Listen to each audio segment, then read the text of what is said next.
All right. Well, welcome everybody to today's Career Fair Prep Workshop. I'm going to go ahead and share our presentation with everybody and get that in presentation mode. Just give me a moment. My computer's spinning. All right. Are you able to see my PowerPoint presentation? Thumbs up. Yes, we see it. Excellent. Thank you so much. So welcome everybody. It's great to have you joining us today for our Career Fair Prep Workshop. Before we get started, just a few housekeeping items. Just make sure that you are muted throughout today's presentation. We are recording so that we can share this with participants who were not able to make today, and just for other fair attendees that would like to brush up before the career fair. So again, just stay muted throughout the presentation. If you have questions, please jot those down. Or you can type them into the chat, and we will get to those questions at the end of the presentation during the Q&A section. And then lastly, just make sure that, again, this is being recorded, that you just have all background noise muted for today. And with that, I would like to begin our presentation with introductions. I'm going to turn it over to my wonderful co-host to introduce himself, Jakeem Jackson Bell. Yes, it's a pleasure. Like I said, good morning. Happy Tuesday, everyone. We thank you all for joining us today. And I mean, definitely going to learn the keys of, attending a career fair and some of the preparation that goes into it, all the way down to the follow-up. But here, Jakeem Jackson Bell, current Diversity, Equity, and Inclusion Manager with your 2021 NBA World Champions, Milwaukee Bucks. Have an opportunity to oversee recruitment and hiring across our organization for all full-time, part-time, and internship job opportunities. Pretty much been working in human resources for over 8 years now. Originally from Dallas, Texas. I've been here in the Milwaukee community. Everyone's treated me, amazing experience since relocating here. Been here with the organization a little over 1.5 years now. Currently worked for the Atlanta Hawks in human resources, worked at Samsung Electronics and also American Airlines as well. But looking forward to connecting with everyone. And I hope you all learned some insightful keys during this presentation. Pass it back over to Naomi. Thank you, Jakeem. And I am Naomi Pollock. I'm the Manager of Student and Employer Relations in MATC's CareerHub. And my background consists of 10 years in higher education with experience in career services and admissions, as well as experience within the marketing and the HR field as a talent acquisition recruiter. So definitely this is material that's near and dear to me. Lots of experience with it. And I got my first job in higher education through a career fair. So this is something that I also find to be fun to chat about, because I have been on that other end, attending a career fair, getting myself out there, and that was how I dove from marketing into the higher education space. So, all right, Jakeem, tell us what we're going through today. Yeah, super exciting stuff. And like Naomi, I've been on the student side, the professional side of being able to attend career fairs, being able to network as an employer, and also on the other side, seeking internship and full-time opportunities as well. So some of the topics that we'll go over during this workshop is just the purpose of you attending and just some of the benefits of attending a career fair and just the preparation. And when you talk about the preparation, being able to have an effectively well-written resume, how to be able to set up your Handshake profile, and also how to leverage your Handshake profile to land those opportunities, how to research employers and be able to have the right questions, going into when you connect with those employers, how to have a elevator pitch, which is super important, your attire when you attend a career fair, and just overall career fair,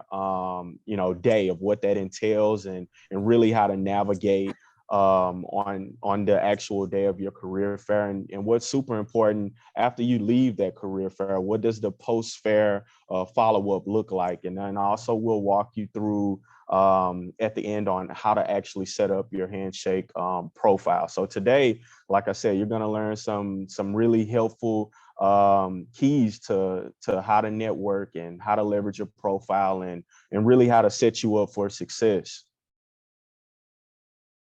So we go into, really just the purpose of you attending a career fair, career exploration.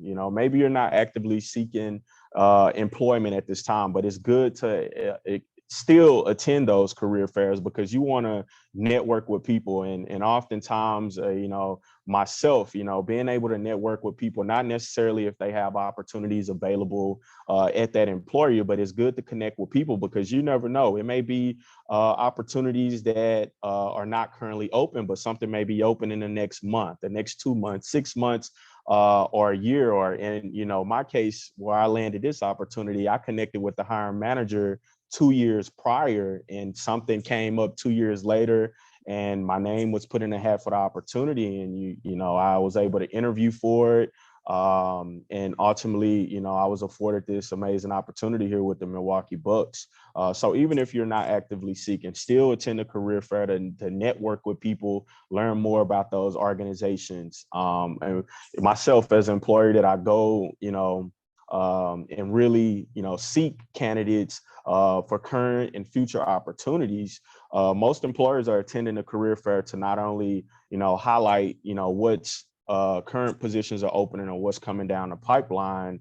So it's super important that you attend those career fairs and learn more about the organization, meet the people, learn more about the people, what they do, and practice making professional introductions. I think it's super important to have that introduction, and later we'll go over what that elevator pitch looks like for you, because at these career fairs, there could be hundreds, thousands of people. So what are you going to do to stand out where that person, that employer, those recruiters and representatives, remember you for those opportunities? Networking is so important. I know you all hear the famous line, your network equals your net worth, and that's super important because oftentimes is opportunities are built off relationships. I know as an employer, we're going to trust our employees off of referrals. So before we even look through the candidate pool or post career fair, we're going to see who made those personal connections, what referrals our team members are giving us, and we're going to look at those people first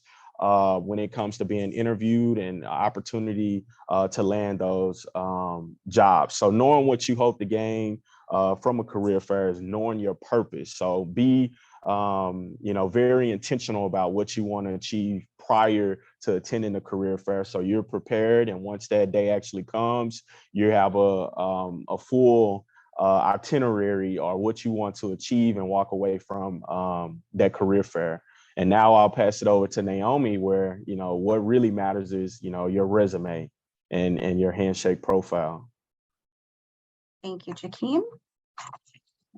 Turn it over. So now you kind of started with that purpose. You've identified, okay, here's my purpose for attending the career fair. So now you need to prepare. And you want to start with preparing your resume and your Handshake profile. So employers at the fair will expect that when you come up to them, you're providing them with a well-written resume. And we do have resume activities that are going on next week. We have a week that we are focusing on resume in the CareerHub. So next week, Tuesday at the same time, we will have a resume workshop. We'll dive deep into the resume and how to create that. So definitely attend that if you are still looking to make those updates. We also have a walk-in Wednesday event next week, Wednesday, where you can come in for a 15-minute quick review of your existing resume with a employment development specialist. And then we also have a resume workshop at Walker Square that will be facilitated in Spanish. So lots of opportunities to have that well-written resume in hand. But really you want to make sure when I say well-written that you have your most current experiences on there, that you're starting off with a very strong professional summary. So you want to make sure that that professional summary is something about your experience, the skills you bring to the table, and what you're hoping to get. So it could be something like, I'm an experienced accounting professional who would like to use my excellent organizational skills and experience creating and manipulating Excel spreadsheets with VLOOKUPs and pivot tables. And I'd love to bring that to my next organization to impact their accounting department. Something like that, where you can really speak to those skills, who you are, and then what you're looking to do in that next opportunity. From there, you want to have a skills profile section. So call out your skills. You're gaining skills right now in your classes. You're gaining skills in any work experience, any volunteer experience. So think about everything you've done and what skills you have gained from those, and make sure you're listing those. Also think about what types of opportunities you're looking for. And as you research companies and job descriptions, maybe you start to see the same skills coming up again and again and again. If you have those skills, make sure they're in your skills section. Maybe you see a technology that keeps coming up. Make sure that that technology, if you have experience with it, is listed on your resume. Those are all ways to make sure that you will come up at the top of a search with an employer. So make sure that skills section is solid. It includes technology, and it includes something called transferable skills. As an employer relations professional, I've talked to many companies, and across the board, no matter what industry, no matter what role, there are certain skills that every company values. And so collaboration, you'll see that a lot. Collaboration is a skill set that is transferable no matter where you are. Teamwork, problem solving, critical thinking, multicultural competency, these are all skills. And so if you feel like you have those skills and you can speak to that, how you've solved problems, how you've been able to think critically about a problem and come to the table with a solution, make sure that you include those on your resume, because again, all employers are looking for people with those skill sets. Make sure that you're highlighting your education at the top of your resume. Again, as a student, as an alum, that education is important. And even if you haven't graduated, you can put in there your program and your anticipated graduation date. So make sure that's highlighted at the top of your resume. And then work experience at the bottom, depending on what you're looking to do. If you are a career changer at MATC, you may want to do a skills functional format where you highlight your skills, and then your work experience is more just the name of the company, name of the role, and the time period you were there. If you aren't a career changer, then using a reverse chronological format where you list your work experience with your most recent experience down to your latest experience. And oftentimes with resume, I get the question, how long should a resume be? Typically, if you don't have a ton of experience, a page should do. You should be able to get that professional summary, those skills, your education, and your work experience in one page. But I know that our students do have professional experience they're bringing to the table. And so if you do have professional experience under your belt, think about keeping it to within the last 10 years. And that can help you to keep it more concise, and potentially maybe you're a 2-page resume, and that's fine. So that's a bit about the resume. I talked about Resume Week. Our employment development specialists are here to help with resume. You can schedule one-to-one appointments with our team to review your resume, and that's done by just emailing careerhub@matc.edu. So that's a little crash course on resume. The next piece is your Handshake profile. So Handshake is the online career platform that's used by MATC, and it's also used by every college in Wisconsin.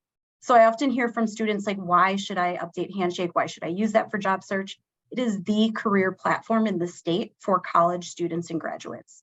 So if you go out to an Indeed or a Milwaukee Jobs, you're competing with the entire job market applying to those jobs, whereas as if you are applying to a Handshake posting, you are applying through that college career network. And so that is really important that you see the value of that being for college students and graduates, and employers that are posting there because they are partnering with these colleges and universities that they're posting to. So creating that profile, we will demonstrate later. But essentially one data point I wanted to share here was just that we have seen that when a student completes their profile, 80% of students receive outreach from an employer asking them to connect. telling them, hey, I saw you on Handshake and I really think you could be a good fit for this position. Can we talk? So there's a lot of power in that profile. And I'd like to just demonstrate that a little bit later in today's presentation. On the slide here, you can see resources for resume and Handshake on our webpage. So, I've been on this slide for a minute if you want to make sure that you jotted that down. And now that we've talked preparing your resume, preparing your Handshake profile, I'm going to kick it back to Jakeem to talk about researching employers and preparing questions for the fair.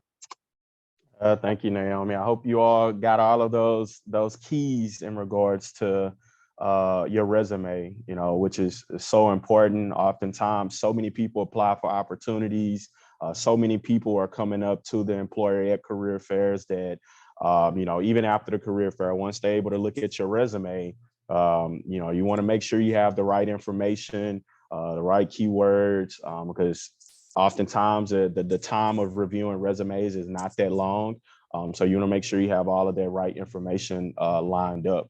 So of course, moving to another critical piece is being able to research the employers and have the right questions prepared when you're going into these career fairs. So just like employers are seeking your talent, you want to really do your research and make sure that's the right employer for you, or if you can envision yourself, working at that particular company and seeing if it's a right fit for you. Because oftentimes you may be interested in a certain industry or job, but that may not be the right company for you, or it may be the right company for you, but you want to do as much research leading up to that career fair day where you're able to have those questions. So if it's, you have questions throughout your research that you want more clarity on, you're able to ask that employer those questions on site in real time and get answers and kind of walk away if you want to leave your resume, or if you want to continue learning more about the organization, which is going to help with the follow-up. So through your research, most employers have a Handshake profile. You want to be able to look at their profiles, connect, stay alerted. I know here with the Milwaukee Bucks, and I'll share that link later at the end of the workshop, but you're able to join our talent community. So even if you don't see open opportunities, you're able to be a part of our talent community and put in your areas of expertise and opportunities that you are seeking, and you'll be alerted when those opportunities become available. And just kind of going back, it may be something coming down the pipeline within a month, 6 months, next year. I mean, it just kind of depends on availability. You want to be able to go to that employer careers website, see what they're doing, from a diversity, equity, inclusion standpoint, what open jobs, hear from executive leaders, hear from people that may be in work in a department that you may have interest in working in, hear what, it's like to work in a department. Look at Glassdoor reviews, past and current employees that have worked at that organization. What are they saying, whether it's good or bad things? You want to be able to take that into consideration and kind of think about it like, hey, I like some things, what I'm seeing or hearing about this organization, now they're definitely at the top of my list, at this career fair day. I want to be able to connect. I want them to know who I am. I want them to understand, what I want to achieve of landing a current or future opportunity. Look at the company on LinkedIn. Most companies have a LinkedIn page, kind of see what that company is doing. Keep up with what they're doing in the community. Keep up with, are they highlighting, current team members, in regards to reward and recognition, what's coming down the pipeline. You want to stay up to date because this all is going to lead into you preparing the right questions. I know most employers, if you ask us a question about something that we've done in the past or something that you've seen we posted, it shows that you've done your research, which is going to stand out to us and move you at the top of that list for opportunities. Once you meet recruiters or anyone that's representing that employer, you want questions. At least you want to have, a few questions in regards to actual organization. You actually want to show that you're interested in learning more about their representative as well. Have a question or two for them. What's the culture like? How long have you been at the organization? What's the typically what's the dress code like? Do you all have a Are you all primarily on site? Is it 100% remote? Is it a hybrid work environment? You want to ask all of those, questions to make sure it is a right fit for you. And now I'll pass it to Naomi, who can, really tell you about the elevator pitch and what's that look like, which is super critical. Thank you, Jakeem. Yeah, I definitely think that the questions are a big piece of that preparation. And, I always say you can cheat a little and have a couple generic questions of, ready. And to Jakeem's point, maybe your question is, hey, tell me what keeps you at that organization, as an employee, what excites you to go to work every day? Maybe that's one you just have in your back pocket that you ask each of the employers, but then you have like 2 or 3 questions that are specific to the organization. So great advice there. But now we're going to transition into preparing an elevator pitch. So this is critical when you hand over that well-written resume that I know you all are going to have available. Give that over, and then you need to introduce yourself and you need to make an impact. And it's called an elevator pitch because it's meant to be that 30 to 60 second elevator ride, right? So introduce yourself in that time frame to be able to share with that employer your name, where you are now. So that could be, hi, I'm Naomi Pollock. I'm currently pursuing a degree in X, Y, and Z from MATC, and I have an anticipated graduation date of May 2023. So that could be here's where I am now. Where have you been?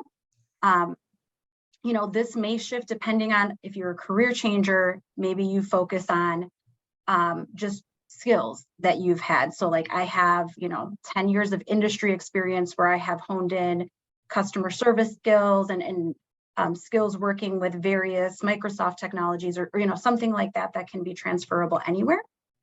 Or maybe you speak specifically to experience. Maybe you have a lot of experience in the field you're studying, so you speak to what that is. And think here about volunteer work too, because I often see that that's left out of a elevator pitch, but if you have some volunteer experience that really could play into you getting a position, maybe you're doing volunteer coordination for an organization, or you're doing some type of grant work or anything like that could be really helpful. Maybe you're in a program where you're looking to work with youth and you're doing youth work in your volunteer work. Highlight that. Make sure you say, these are the things I've done. This is where I've been. And then where are you going? So think back to that purpose that we talked about earlier for attending the fair, and use that to help you guide your future goals. So, hey, I'm Naomi Pollock. I'm studying X, Y, and Z at MATC, anticipated graduation date of 2023. I have X number of years doing, these things. And my plan is to work in the Metro Milwaukee area for a nonprofit whose, mission and vision really align with mine, which are blah, blah, blah, blah, blah.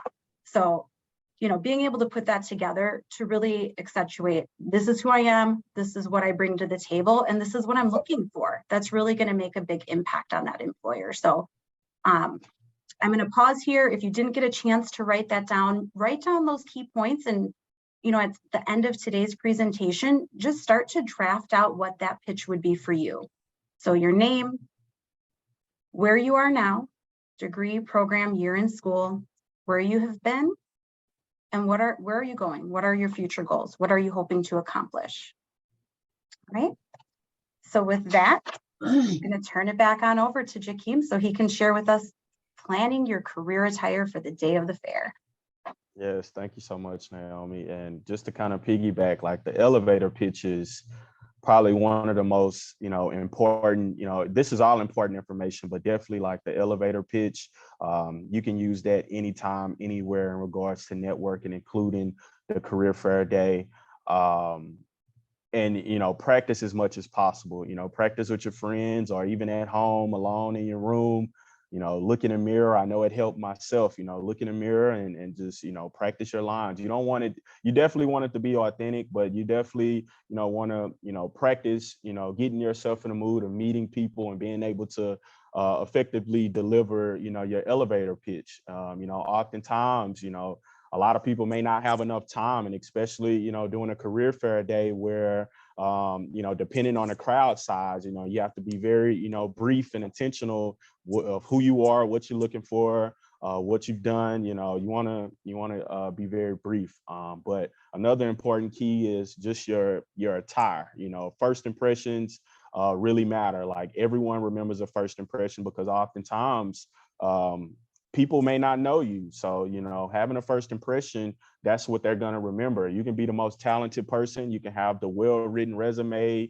your handshake profile, but that first impression is what they're going to remember. But if you have all of those other things to complement your first impression, it's really going to put you in a really great position for opportunity. So if you kind of go through, you know, what to wear, you know, you want to wear something that fits appropriately, where you know, is neat, is clean, and also this kind of goes back to doing research on your industry. You know, consider the industry of what they wear.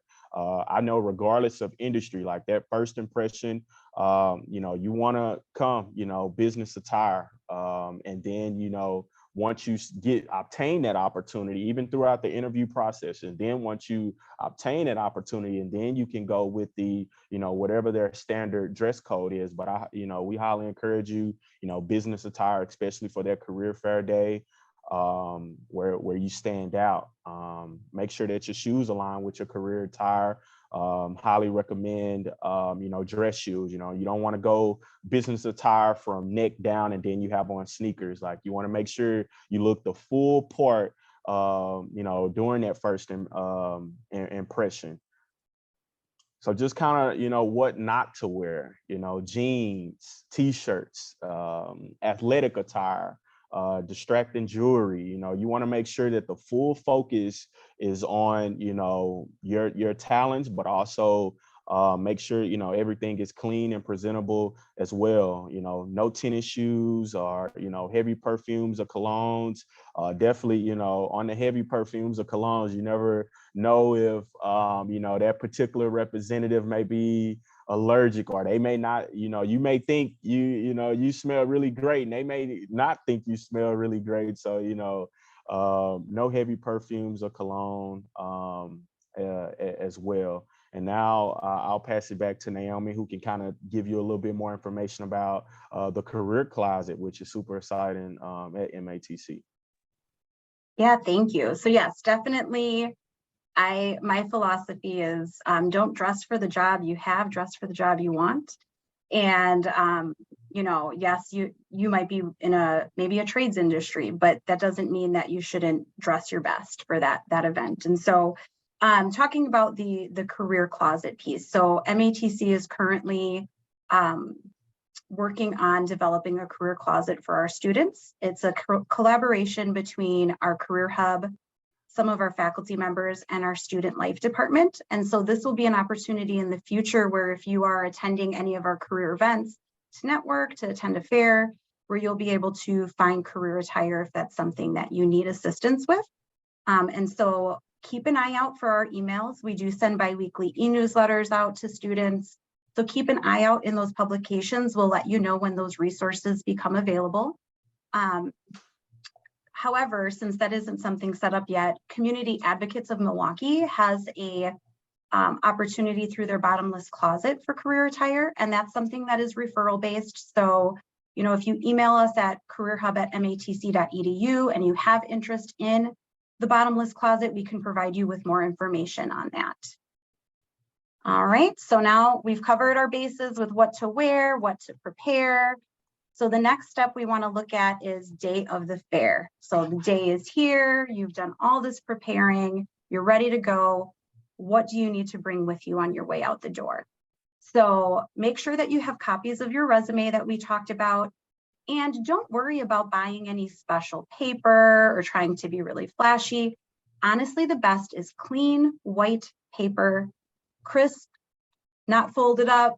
Just have it in a folder. If you have like a professional pad folio that you can bring, or just a folder, put those in there. Make sure you bring plenty of copies and have those ready to go. A pad of paper. So again, if you have a professional leather pad folio, or just bring a pad of paper with you in that folder, it's a great place to jot down your questions that you prepared. Sometimes in moment, it can be nerve-wracking. So if you have those questions written down, rather than forgetting them, you can say, hey, I have some questions written down that I'd like to ask you that I prepared in advance. It can give you that opportunity to also take note of what they say. Make sure that you have more than one pen with you. I have been at a career fair where I have had one pen and it has died. So bring multiple pens with you if you are planning on taking notes or jotting things down that you hear from an employer. And then business cards, if you have them. Again, I know some of our students are working and have business cards of their own already. It's okay to bring those. Bring that. That's a way for that contact to remember you. Not everyone will have business cards. So it could be a differentiator to say, oh, I have this business card from the student I met at MATC. So definitely bring that with you. And don't forget to practice that elevator pitch. So make sure that you get in the mirror or talk to a friend or family member or whatever works for you. Do that elevator pitch so that when you walk into the room, you have that 30 to 60 seconds ready to go. All right. So with that, Shakeem, what should a student do after the fair? Ooh, all of this is super important, but I think each level is super important. Like the post career fair follow-up is super critical because this is going to make or break, the opportunity. You've done everything. Let's just say you've went through everything now. You have created and set up your Handshake profile. You have the really great resume. You effectively delivered your elevator pitch. You met the employer. You had the business attire. You have everything. The day went amazing. Everything that you wanted to achieve at that career fair. Now you go home post career fair. If you haven't already, you want to make sure that you apply for the opportunities that are open. If they have been posted on the careers website of that employer or through Handshake, you want to make sure that you apply. Follow the employer on Handshake so you can stay alerted. Like I said, for us here at the Milwaukee Bucks and Pfizer Forum, you can join our talent community. Make sure you create your team, your talent profile so you can stay alerted as well. You always want to receive, make sure you have your notifications on because you can be sleeping, you wake up to a notification at 8 in the morning that an opportunity that you've been waiting on has been posted. You want to make sure that you apply as soon as possible. You don't want to wait 2 weeks, 3 weeks, a month later, because most of the time employers post, they're looking to start, reviewing resumes, reviewing everyone's information from the career fair, looking at the candidate pool, and they want to start interviewing as soon as possible and make a hire. So you want to apply as soon as possible. If you don't have a LinkedIn profile, make sure that you create a LinkedIn profile because everyone is on LinkedIn. You want to make sure that you got those recruiters and representatives from the career fairs information so you can connect with them on LinkedIn and not just send them a connection. Make sure you send them a note, letting them know who you are, that you met them at the career fair, that you applied for the opportunity or send a note. You don't want to just connect because more than likely everyone is just sending a connection. But if you have a personalized note that may be a sentence or two, I think LinkedIn gives you where you can send a personalized note. Make sure you send that note when you connect because that's going to stand out. I can tell you right now, if someone, everyone wants to work in sports and entertainment, I'm going to look at those personalized notes first before I accept anyone's connection.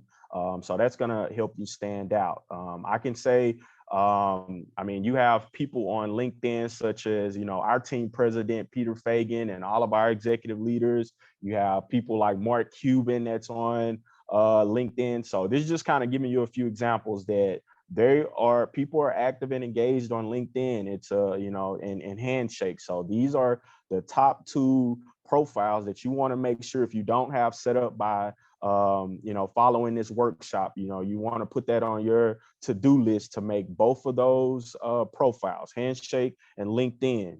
And then if you received a business card from the representatives or people at the career fair, make sure that you email them as well If they don't have business cards, make sure you have something to write down, like, hey, what's your email? What's your contact phone number? Get all of their information where you can send a thank you, and let them know who you are. I can tell you perfect example. These things may sound very tedious, but it's a kind of make you or break you kind of thing. I can give you a perfect example that happened. It happens quite often, but I can give you a most recent example where two top candidates for a full-time role here with the Bucks, when they were interviewing, and they were kind of, it's the top two. They're kind of here, and it's like, they're both great. And now the hiring managers, the department on our HR side is like, okay, what's the difference? Like, what can we find? Now you start going through like those tedious things to kind of separate each candidate because it's so close. And one of the candidates, what they done throughout their interview process, and even before connecting for the opportunity, they sent a thank you note, and it can be a sentence, 2 sentences, 3 sentences, but the thank you note stood out in regards to customer service and just being courteous and grateful. That stood out, and ultimately that person was the runner that got the opportunity. So send the thank yous. Post career follow-up is really going to put you in a great position of those representatives knowing who you are, and being intentional. Even if they don't respond, still send it. They read it, so definitely. And I'll pass it along to Naomi to kind of walk you through setting up your Handshake profile. Excellent. Thank you so much. So I'm going to transition to sharing my screen for Handshake. Jakeem, can you see my screen? Yes. Thank you. All right. So if you don't have your Handshake set up, it's matc.joinhandshake.com. And what you'll want to do is, this is the homepage you have here, is you'll want to do a few key things when you first log in. First thing is you want to set up your career interest and create your profile. And if you already created that well-written resume, you can upload your resume into Handshake and you will not have to create each section. So what I wanted to do today was just walk you through how to update your profile and then where to find our career fairs if you haven't already registered. So up in the upper right-hand corner, you'll see an avatar. It either has your picture, if you've uploaded a picture, it'll just be a blank like figure of a person. You'll click there, and what you'll want to do is click on My Career Interests. This will take you over to a career interest profile. This is key for Handshake to send you information that is important to you. So if you think about Netflix, the more you watch things on Netflix, it's like, hey, you might like this show because you watched that show. That's kind of what this is for Handshake. If you tell them what you're looking for, now they can feed you information that's in the platform that's important to you because they know what you're looking for. So make sure you fill this out with the types of jobs you're looking for, how they can help you. If you're looking for jobs, internships, grad schools, career events, just looking to network, all of that is important to them as they share information out with you. What options are you considering after you graduate from MATC? So again, filling those in, and you can check multiples. I encourage you to do that. What job roles you're interested in. Job roles are really critical here. So making sure that, maybe you don't know all the job roles yet, but you have done some research for the career fair and you've noticed that you really are interested in some marketing specialist roles. So you type in marketing specialist and you check that. And as you continue to grow and you explore, you might add to this over time. Where you're interested in living. So again, you can put multiple locations here if you're open to multiple locations. Industries of interest, the kind of job or function that you're interested in, and then when you're planning on graduating. Make sure you hit save down here, and that will alert Handshake that now they have a profile for you that they can start to drive information to you that matches your interests. The second step is to now set up your profile. So again, up in that avatar, click on My Profile and make sure that you're filling this in. So there are little pencil buttons next to each section where you can open them up and you can add to them. But ultimately, the first time you come in here, it will allow you to upload your resume and it will grab these sections from your resume, and then you have to edit them. If there's any, thing that didn't convert over correctly, but that helps save time. Everything that you see in here was because I put my resume in. I did not type any of this in. So this is a great time to go in and update that if you are already updating your resume, because it will give you that information. It even grabs skills from my resume. So again, you can look through those, you can add or delete. And then at the very bottom under manage documents, you can click on that manage documents to, again, you add that resume there. So you'll see I have the resume and you can make that visible. If you make it visible, it's again, easier for employers to find you, to reach out to you directly through this platform, and to make some offers to you about career opportunities. So I would encourage that to be visible. Mine is not, because I'm not an actual student. So those are the two areas. That's pretty easy, right? We set up those two areas of Handshake. And then once you've done that, make sure that you've registered for the career fairs. So your navigation bar on the top left here is where you would go. You would go to events. Once you click on events, you can go to career fairs, filter by career fairs. And this will show you that currently we have 3 upcoming career fairs at MATC. Our first one is September 26th for community, human services, and healthcare pathway students. October 4th is for MCT and STEM. And October 20th is for business, creative arts, design, media, and also tech students. So there are 3 fairs to choose from. Let's just say I'm a community human services student. You would just click on the name of that event, and then you would click this button here to register. I'm already registered, so you see it shows me that I have registered. You can then scroll down and see who's coming to that event. So you can see the employers that are registered to attend, and you can start that research that Jakeem talked about right here. So you'll be able to see all those employers that are coming. And let me just see, sorry, I have to click there. My computer's taking a second to load. All right, it's giving me a little hard time with loading right now. It's spinning, but you would be able to click in here, see those companies, and then you can click on their profile. So if Rogers Behavioral Health is something you might be interested in, you could click into their profile, see the types of jobs they have available, read their company summary. And so definitely use this page after you register to see those employers who are attending to start that research phase. So with that, I'm going to go ahead and stop sharing my screen. And I'm going to also stop our recording, and we'll open it up to questions.